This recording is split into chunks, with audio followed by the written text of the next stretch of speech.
اور جو مصیبت تم پر دونوں جماعتوں کے مقابلے کے دن واقع ہوئی سو اللہ کے حکم سے واقع ہوئی، اور اس سے یہ مقصود تھا کہ اللہ مومنوں کو اچھی طرح معلوم کر لے اور منافقوں کو بھی معلوم کر لے۔ اور جب ان سے کہا گیا کہ آؤ اللہ کے رستے میں جنگ کرو یا کافروں کے حملوں کو روکو، تو کہنے لگے کہ اگر ہم کو لڑائی کی خبر ہوتی تو ہم ضرور تمہارے ساتھ رہتے۔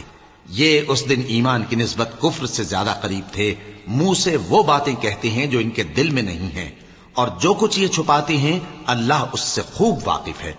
یہ خود تو جنگ سے بچ کر بیٹھ ہی رہے تھے، مگر جنہوں نے اللہ کی راہ میں جانیں قربان کر دیں اپنے ان بھائیوں کے بارے میں بھی کہتے ہیں کہ اگر ہمارا کہا مانتے تو قتل نہ ہوتے۔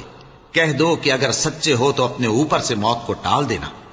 جو لوگ اللہ کی راہ میں مارے گئے ان کو مرے ہوئے نہ سمجھنا، وہ مرے ہوئے نہیں ہیں بلکہ اللہ کے نزدیک زندہ ہیں اور ان کو رزق مل رہا ہے۔